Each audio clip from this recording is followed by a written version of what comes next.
Hello जय नमस्कार दोस्तों, मैं हूं आपका दोस्त अरविंद। हमारे यूट्यूब चैनल रीड कर में आपका स्वागत है। जैसा कि दोस्तों आज हम UP DElEd BTC first semester Rajan series math में लघु उत्तरी क्वेश्चन लेकर आए हैं, जिसमें लघु उत्तरी क्वेश्चन में हम 2 वीडियो बना चुके थे। ये पार्ट 1 करके पार्ट 2 करके आप लोग उसको नहीं देखे हैं तो उसको जाके इस वीडियो के डिस्क्रिप्शन बॉक्स में है लिंक, उसको जाके आप लोग देख सकते हैं। ये वीडियो पार्ट 3 है। ठीक, इसमें हम लोग एक 42 से लेके जितना बचा क्वेश्चन है लघु उत्तरी में उतना हम लोग कवर करेंगे। इसके पहले हम लोग बहुविकल्पी क्वेश्चन की एक वीडियो बना चुके हैं, अति लघु उत्तरी की 3 वीडियो, यानी कि पार्ट 1 पार्ट 2 पार्ट 3 करके क्लास 3 4 5 उसमें लघु उत्तरी क्वेश्चन था। अब अति लघु उत्तरी था, अब इसमें लघु उत्तरी क्वेश्चन है। इसमें हम लोग 42 से लेकर जितना बचा क्वेश्चन है राजन सीरीज से हम लोग करेंगे। दोस्तों वीडियो अच्छा लगा तो चैनल को जरूर सब्सक्राइब करें, वीडियो को लाइक करें, शेयर करें। धन्यवाद दोस्तों। चलिए वीडियो शुरू करते हैं। जैसे दोस्तों हम लोगों का 42 नंबर का क्वेश्चन है, पूछा गया 2019 में 5a² प्लस 4a-2 का मान ज्ञात कीजिए यदि a बराबर -2 दिया हो तो। ठीक, तो एक जगह पे हम -2 रख देंगे। तो यहाँ पे जैसे ये तो दिया ही है समीकरण, 5 गुणे -2 का स्क्वायर प्लस 4 गुणे -2 और -2 इसमें दिया गया है। तो ये 2 दूनी 4, माइनस माइनस का प्लस हो जाता है। तो 2 गुणे 2 बराबर यानी कि 5 गुणे 4 हो जाएगा। ये माइनस है तो प्लस में गुणा होगा तो माइनस हो जाएगा। 4 दूनी 8, माइनस है तो माइनस लग जाएगा 2। अब 4 पचे 20, हाई माइनस माइनस प्लस हो जाएगा, लेकिन माइनस लिखा जाएगा तो 10 हो जाएगा। 8 2 10, अब 20 में से 10 जाए 10 हम लोगों का राइट आंसर हो जाएगा। अगला क्वेश्चन है, एक छात्रावास में 50 छात्रों के लिए 40 दिन की भोजन सामग्री है। यदि छात्रावास में 30 छात्र और आ जाते तो भोजन सामग्री कितने दिनों में समाप्त हो जाएगी। यानी कि 50 छात्र थे तो 40 दिन की सामग्री थी, उसी सामग्री में अगर 30 छात्र और जुड़ जाएं तो सामग्री कितने दिन तक चलेगी। तो जब 50 थे तो 40 दिन चल रहा था।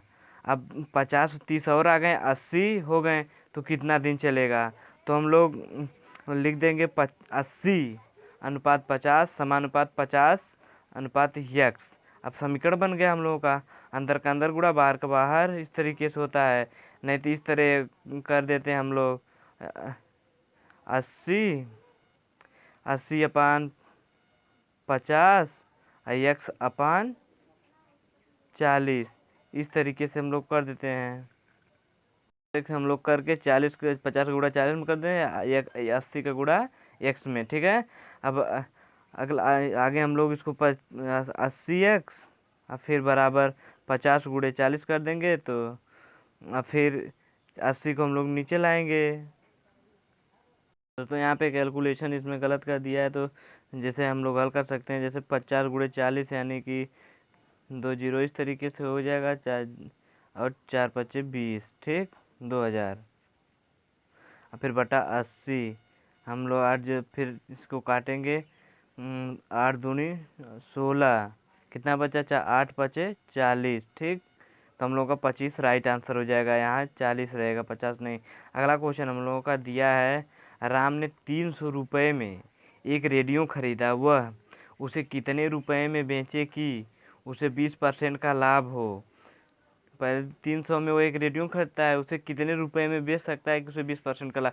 300 का हम लोग 20% निकालेंगे, 300 गुणे 20 और 500 तो हो जाएगा 60। और फिर जितना में मूलधन था उसका, यानी कि जितना में वो बेचना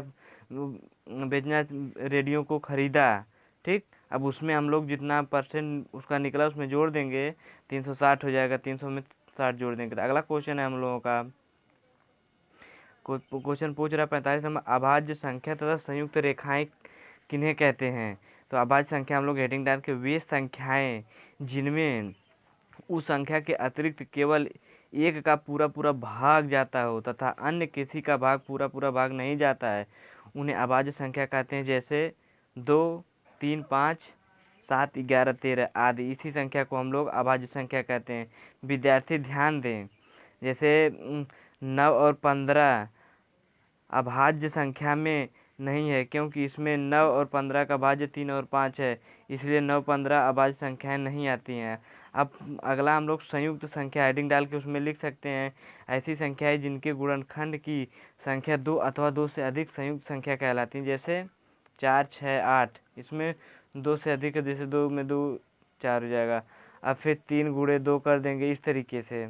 अगला क्वेश्चन है हम लोगों का, भाजकता के कुछ नियम बताइए। भाजकता का नियम है, जैसे दोस्तों कोई संख्या है उसे हम लोग कैसे पहचान सकते हैं, क्यों किस, जैसे 2 से भाजकता का नियम है, 2 से भागते हम कैसे पहचानेंगे कि वो संख्या 2 से कट जाएगी। जिसके इकाई अंक में 2, 4, 6 रहता है, 2, 4, 6, 8, तो वह 2 से पूरा पूरा विभाज्य हो जाता है। जैसे देखिए इसमें 2 लास्ट में है, इकाई का अंक 8 है, 6 है, इसमें मैच कर रहा है, इसलिए 2 से विभाज्य। अगला है 3 से भाजकता का नियम। यदि किसी संख्या के अंकों का योग 3 से पूरा पूरा विभाज्य हो जाए विभक्त हो जाए, तो वह संख्या 3 से पूरी पूरी विभाजित हो जाती है। जैसे 45, 327 पूरी पूरी बार बार विभाजित। अगला क्वेश्चन है 5, इसी में 5 से भाजकता का नियम। किसी संख्या में इकाई का अंक 0, 5 हो तो वह संख्या 5 से विभाज्य हो जाएगी। ठीक है, इसको आप लोग याद रखिए।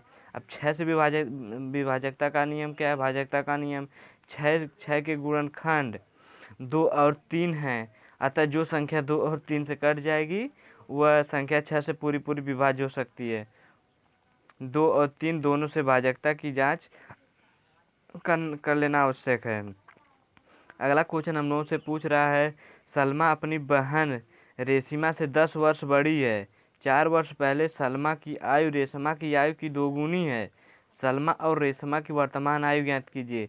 जैसे हम लोग जब रेशमा की आयु हमें पता नहीं है, पूछ रहा है सलमा अपनी बहन रेशमा से 10 वर्ष बड़ी है, यानी रेशमा 10 है, एक्स है, तो 10 वर्ष बड़ी है उसमें सलमा, तो एक्स प्लस 10 हो जाएगा। तो आगे हम लोग इसको क्वेश्चन को देखते हैं। जैसे जैसे सलमा की आयु उसमें जुड़ जाएगी, तो 10 प्लस एक्स प्लस 10 हो जाएगा। अब वह क्वेश्चन में क्या कह रहा है, 4 वर्ष पहले सलमा की आयु पूछा है, रेशमा की आयु की दुगुनी। 4 वर्ष पहले रेशमा की आयु की दुगुनी है, 4 2 6 हो जाएगा। तो हम लोगों का समीकरण बन गया, तो उसे हम लोग हल कर देंगे। 2 का अंदर गुणा कर देंगे, 2x माइनस 8 बराबर x प्लस 6 है, क्योंकि उसमें 2 आयु 2 वर्ष दुगुनी हो गई है। 4 में 2 वर्ष जोड़ देंगे 6 हो जाएगा। अब इस तरीके से x बराबर 14 आ गया, यानी कि सलमा की आयु हम लोगों की आ गई, सलमा की आयु 10 14 आ गई है। अब इसमें 10 और जोड़ देंगे तो हम लोगों को रेशमा की आयु पता चल जाएगी। तो इसलिए सलमा की आयु 24, रेशमा की आयु 14। ठीक उत्तर। अगला क्वेश्चन हम लोग से पूछ रहा है, 48 नंबर का क्वेश्चन है, नीचे दिए गए चित्र को देखकर निम्नलिखित प्रश्नों के उत्तर दीजिए। जैसे हम एक मॉडल पेपर हल करवाए थे 2019 का, उसमें इस क्वेश्चन को पूरी तरीके से हल करवाएं। अगर उसको नहीं आप लोग देखें तो इस वीडियो के डिस्क्रिप्शन बॉक्स में उस मॉडल पेपर को आप लोग देख सकते हैं। जैसे मैंने पूछ रहा है 3 संख्याओं के नाम लिखिए, तीन त्रिभुजों के नाम लिखिए। जैसे ए बी सी एक हो गया, एक सी ओ बी हो गया, एक त्रिभुज ए बी ओ हो गया, 3 त्रिभुज हो गया। ठीक, अब इसी में पूछ रहा है 3 जीवाओं के नाम लिखिए, 3 जीवाओं के नाम लिखिए। जैसे एक जीवा ए हो गई, एक जीवा ए हुई, एक जीवा ए हो गई, 3 जीवा हो गई। अब इसी त्रिभुज से इसी वृत्त से पूछ रहा है, वृत्त के व्यास का नाम बताइए। व्यास ए और सी हो गया। ठीक, वृत्त का केंद्र ओ है। अगला क्वेश्चन हम लोगों से पूछा जा रहा है, यदि किसी वर्ग की भुजा 6 सेंटीमीटर तो उसका क्षेत्रफल, तो क्षेत्रफल बराबर होता है भुजा का स्क्वायर। तो 6 दिया है भुजा, अब उसमें उसका स्क्वायर कर देंगे, 6 36 हमारा वर्ग सेंटीमीटर उत्तर हो जाएगा। अगला क्वेश्चन है, अगला क्वेश्चन हम लोगों का दिया गया, रमेश के बगीचे में विभिन्न प्रकार के फूलों के पौधे लगाए गए हैं। नीचे दिए गए सारणी में इन्हें पौधों की संख्या दी गई है। इन्हें पिक्टोग्राफ मतलब होता है, जैसे कोई चीज़ 10 है तो उसमें हम लोग कोई संख्या मान लेते हैं, 10 को हम लोग किस टाइप से लिखेंगे, 10 को हम मान लिख सकते हैं 2 लिख सकते हैं, 5 5 करके। उसी तरीके से जैसे डहेलिया का दिया गया, गुलाब का दिया गया, जूही, डहेलिया, रजनीगंधा। ठीक, इस तरीके से गुलाब का 30 दिया है, गेंदा का 25 दिया है, इसी तरीके से। तो हम लोग 5 बराबर एक फूल मान लेते हैं। उसी तरीके से 1 2 3 4 5 6 6 फुल, यानी एक को हम 5 माने हैं तो 6 गुणे 5, 6 5 30 हो जाएगा। इसी तरह से पिक्टोग्राफ बनता है। ठीक है, अब गेंदा कितना है, 25 है, हम लोग 1 = 5 माने तो इसको 5 बार लिख देंगे, 1 2 3 4 5। ठीक, इस तरीके से हम लोग करेंगे। 2017 में पूछा गया क्वेश्चन है। अगला क्वेश्चन पूछा गया 51 नंबर का क्वेश्चन, किसी कक्षा में वार्षिक परीक्षा के 60 बच्चों के परिणाम पाई ग्राफ द्वारा निरूपित है, चित्र देखकर बताइए। जैसे दोस्तों प्रथम श्रेणी में हम लोगों का 60% विद्यार्थी हैं वार्षिक परीक्षा में, और द्वितीय श्रेणी में 180, और फिर तृतीय में 90, अनुत्तीर्ण में 30% है। तो क्वेश्चन क्या पूछ रहा है हम लोगों के से, सबसे अधिक किस श्रेणी में उत्तीर्ण बच्चे हैं। तो पूरा एक एक सर्किल हम लोगों का 360 अंश का बनता है। तो पूछा सबसे अधिक किस श्रेणी में उत्तीर्ण बच्चे हैं, तो सबसे अधिक श्रेणी में बच्चे 60 अंश, जैसे 60 अंश। ठीक, अब इसमें सॉरी 180, तो एक सर्किल में 60 गुणे 180 बटा 360 करेंगे हम, 30 बच्चे आ जाएगा। क्योंकि दोस्तों इसमें 60 बच्चों का परिणाम पूछ रहा है, इसलिए हम लोग सबसे ज़्यादा 180 द्वितीय श्रेणी में उत्तीर्ण है, जैसे 180 पूरा जितना सर्कल बन रहा है 360 का, तो 60 गुणे 180 बटा 360 करेंगे, 30 बच्चे हो जाएंगे। अब दूसरा क्वेश्चन, प्रथम एवं द्वितीय श्रेणी में उत्तीर्ण बच्चों की संख्या का अनुपात बताइए। पहले प्रथम श्रेणी का हम लोग निकालते हैं। प्रथम श्रेणी में 60 दिया गया, ठीक, 60 गुणे 60 बटा 360, तो 10 बच्चे आ जाएंगे। और द्वितीय श्रेणी में 30 बच्चे हैं, तो 10 और 30 का हो जाएगा, तो 1 0 0 कट गया, 1:3 हो जाएगा। ठीक, अगला क्वेश्चन हम लोगों का दिया गया है। क्वेश्चन हम लोगों से पूछ सकता है, यदि एक वर्ग का क्षेत्रफल 225 वर्ग सेंटीमीटर है तो वर्ग की एक भुजा ज्ञात कीजिए। तो वर्ग की भुजा बराबर वर्ग का क्षेत्रफल का सूत्र होता है भुजा का स्क्वायर। तो वर्ग का क्षेत्रफल 225 दिया है, तो भुजा का स्क्वायर, यानी भुजा बराबर स्क्वायर चल जाएगा, तो अंडर रूट में जाएगा 15 का वर्ग होता है 225। हम लोग का राइट आंसर 15 हो जाएगा। अगला क्वेश्चन दिया गया हम लोगों का, यदि x + y = 15 तथा x - y = 10 तो x तथा y का मान ज्ञात कीजिए। दोस्तों इसको हम लोग पहले जोड़ देते हैं, जोड़ने के बाद इसका मान निकालते हैं। देखिए इसको हम दोनों को आपस में जोड़ने पर 2x = 25, यानी यहाँ प्लस कर देंगे, यहाँ माइनस प्लस यहाँ भी कर, यहाँ प्लस कर देंगे। 15 10 25 हो जाएगा, ये कट गया, और 2x यानी 25, x बराबर 25/2 यानी 12.5। समीकरण 1 में x का मान रखने पर, जैसे समीकरण इसको 1 बनाएगा, इसको 2 बनाएगा। अब इसमें समीकरण x का मान रख दिए तो हम लोग का y का मान निकल गया।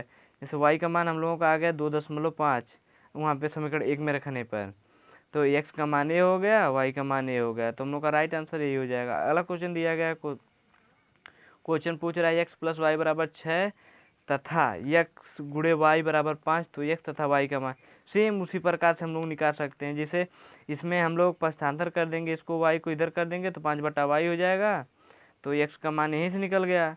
फिर बाद में जब y का मान निकलेगा तो यहाँ पे हम लोग y का मान रख के एकदम पूरी तरीके से निकालेंगे। तो x का मान समीकरण 1 में रखेंगे, समीकरण 1 में x का मान रख देते हैं। ठीक, 5/y हो जाएगा प्लस बराबर 6, तो फिर y का इधर ले जाएंगे तो फिर 5, पहले इसको लासा लेंगे, फिर y स्क्वायर हो जाएगा, 5 + y² = 6y, क्योंकि इसका इधर गुणा हो गया। अब फिर ए बन गया गुणनखंड, तो गुणनखंड बना 5 - 1 इस तरीके से। तो इसको गुणनखंड बनाने के लिए 6y में से एक y घटा दें, 5 - y कर देंगे, 5 1 6y, फिर यही समीकरण बन जाएगा। अब फिर इसका हम लोग अलग अलग कॉमन लेके कर देते हैं, तो एक कोष्टक में y - 5 हो जाएगा, अगले कोष्टक में y - 1। ये दोस्तों गुणनखंड नहीं किया गया है इसमें, जैसे 6y को हम लिख सकते हैं -5y - y, माइनस प्लस हो गया तो 6y हो जाएगा इस तरीके से। तो y बराबर होगा 5 और 1, तो वही का उस y का मान हम लोग एक बार इसमें रख देंगे, जो x का मान आया है, तो पूर्ण रूप से हमारा मान निकल जाएगा। जैसे दोस्तों देखिए वहाँ पे मान y का मान 5 बराबर, इसमें x बराबर 5/5, तो 1 आ गया। अगर जब y बराबर 1 रखें तो हम लोगों का 5 आ गया। ठीक, अगला क्वेश्चन हम लोगों से पूछा जा रहा है जो 2017 और 19 में पूछा जा चुका है। क्वेश्चन कह रहा है पटरी और प्रकार की सहायता से 90 अंश का कोण बनाइए। ठीक, तो हम लोग पहले a व b एक रेखा खींचेंगे, कुछ दूरी पर c एक दूरी लेकर चाप खींचेंगे, फिर वही दूरी लेकर d पर चाप लगाएंगे, फिर वही दूरी लेकर आगे e पर चाप लगाएंगे। ठीक, अब फिर वही दूरी लेकर यहाँ पे, और फिर यहाँ से दूरी लेकर यहाँ पे चाप लगाए, इसी को सीधा मिला देंगे तो हम लोगों का 90 अंश का कोण बन जाता है।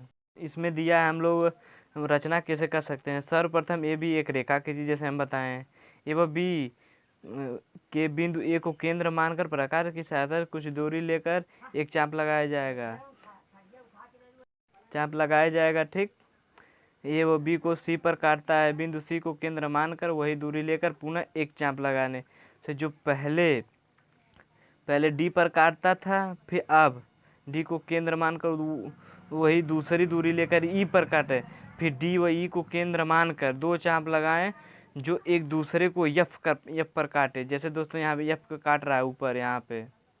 ठीक, अब फिर उसी को मिला देंगे तो 90 अंश का कोण बन जाएगी। इस तरीके से रचना करके हम लोग फिगर बना के लिख सकते हैं।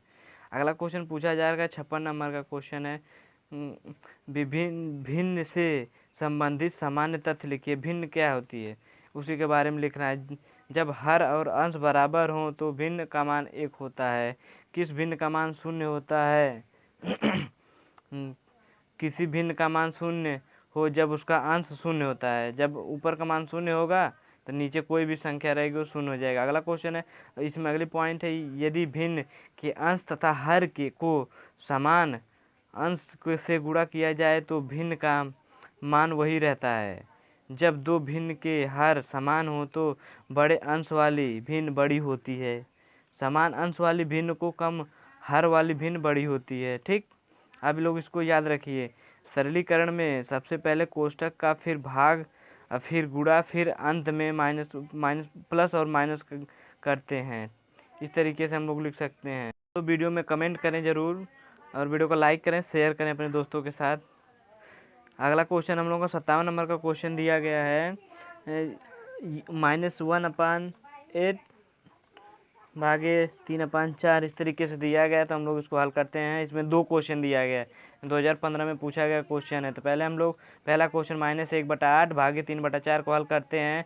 तो जब इसका भाग करेंगे तो 4 ऊपर चला जाएगा, जैसे इस तरीके से होता है 1/8 माइनस का पूरा 1/3/4।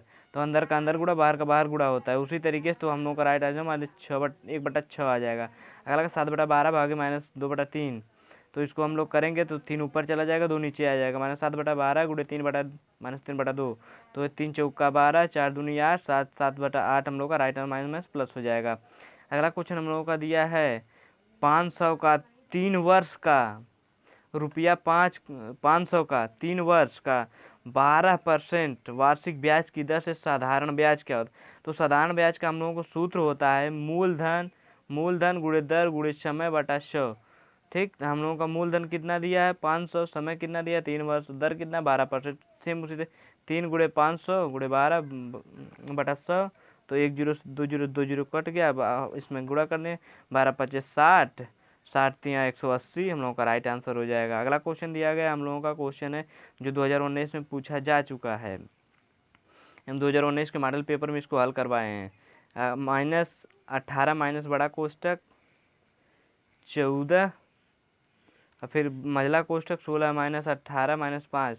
तो इसको हम लोग हल करते हैं, यहाँ पे प्लस रहेगा। ठीक, अब फिर इसको हम लोग हल करते हैं। जो 16 में से 13 जाए 3 आ गया, फिर 14 16 जोड़ देंगे 17 हो जाएगा, 18 में से 17 जाए 1 हम लोगों का राइट आंसर हो जाएगा।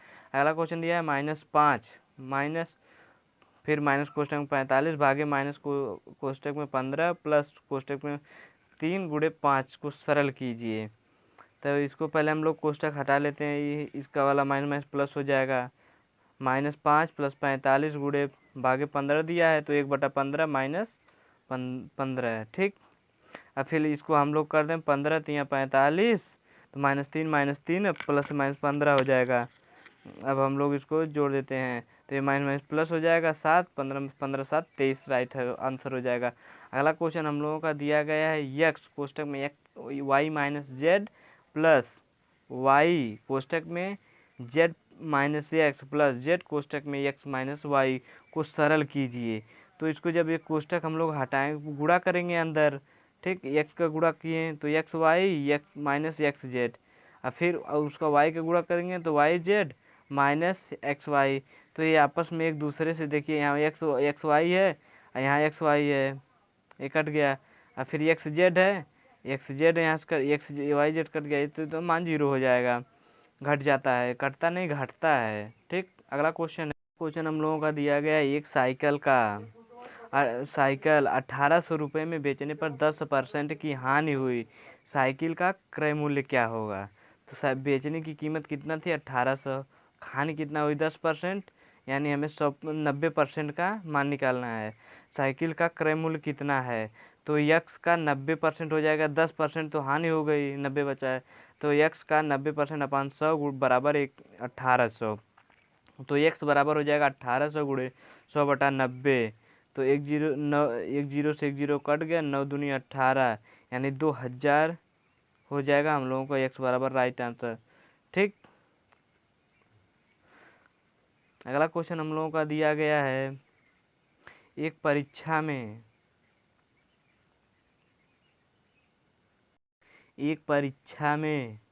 75% बच्चे उत्तीर्ण हुए, यदि परीक्षा में 1500 बच्चे बैठे तो कुल कितने बच्चे अनुत्तीर्णों को पूछ रहा है। 75% बच्चे उत्तीर्ण हैं, 25% यानी होंगे अनुत्तीर्ण। तो हम लोग पहले निकालते हैं। तो 1500 का उत्तीर्ण बच्चों की संख्या कितना हो गया? तो 75 गुणे 1500 500, तो 1 जीरो 15 को गुणे 75 करेंगे तो 1125 आएगा। तो अनुत्तीर्ण बच्चों की संख्या क्या होगी? जितना बच्चे बैठे थे उसमें से हम लोग उत्तीर्ण बच्चों की संख्या घटा देंगे तो अनुत्तीर्ण बच्चों की संख्या आ जाएगी। उत्तीर्ण इतना 1125 उत्तीर्ण हुए हैं, इसमें से उतना घटा देंगे 375 हम लोग के अनुत्तीर्ण बच्चों की संख्या आ जाएगी। अगला क्वेश्चन हम लोग को 64 नंबर का क्वेश्चन दिया गया है, संख्या से संबंधित याद रखने योग्य बातें बताइए, यानी तथ्य बताइए। संख्या से संबंधित जिस संख्याओं से गणना की जाती है उन्हें प्राकृतिक संख्या कहा जाता है, जैसे 1 2 3 4। जिन संख्याओं में 2 से भाग नहीं जाता उन्हें विषम संख्या कहते हैं, जैसे 1 3 5। जिन संख्याओं को 2 का भाग जाता है उन्हें सम संख्या कहते हैं, 2 4 6 8 10 12। जो संख्या एक तथा एक या स्वयं के अलावा विभाजित नहीं होने तो उन्हें अभाज्य संख्या कहते हैं। अगला क्वेश्चन है, जो जो अगला पॉइंट है, जो एक के अलावा अन्य किसी की पूरी विभाजित नहीं होने उन्हें भाज्य संख्या कहते हैं। अगला क्वेश्चन हम लोगों का दिया गया है, 67 नंबर का क्वेश्चन दिया गया है, 7.2 सेंटीमीटर व्यास का एक वृत्त खींचिए तथा इसकी त्रिज्या भी ज्ञात की। त्रिज्या ज्ञात करना है, यानी व्यास दिया गया है 7.2, तो त्रिज्या बराबर होता है व्यास अपान 2, सूत्र होता है। तो 7.2 अपान 2 कर देंगे तो हम लोगों को त्रिज्या निकल जाएगी, जैसे यहाँ पे निकाला गया है 3.6 हम लोगों का त्रिज्या आ जाएगी। यही हम लोगों का राइट आंसर है। अगला क्वेश्चन दिया गया है, समीकरण को हल कीजिए। समीकरण को हल करना है, 3x-5 बराबर x+3 को हल करना है। तो इधर x को इधर लेने आएंगे, अचर पद को इधर कर लेंगे। 3x - x बराबर 2x हो जाएगा, 3 2 5 3 8 हो जाएगा। तो यानी x बराबर 8/2 बराबर 4 हम लोगों का राइट आंसर हो जाएगा। अगला क्वेश्चन दिया गया है जो हम लोगों का लास्ट क्वेश्चन है, x+5 का होल स्क्वायर का मान ज्ञात करना है। तो एक सूत्र होता है a+b का होल स्क्वायर का सूत्र होता है हम लोगों का, जो x स्क्वायर सूत्र होता है a square plus b square plus 2ab, यही हम लोगों का इसका सूत्र होता है। इसी सूत्र पे हम लोग खोल देते हैं या सिंपल हम लोग इसका गुणा कर देते हैं, जो हम लोगों का दिया गया है। 2 बार इसका गुणा कर देंगे, x का पूरे में कर देंगे, 5 में का पूरा कर देंगे, तो हम लोगों का निकल जाएगा। उस सूत्र पे रखने की आवश्यकता ही नहीं पड़ेगी। दोस्तों वीडियो अच्छा लगा तो चैनल को सब्सक्राइब करें, वीडियो को लाइक करें, शेयर करें। धन्यवाद दोस्तों। वीडियो में ज़रूर कमेंट करें कि वीडियो कैसा लगा। ठीक है दोस्तों, बाय बाय।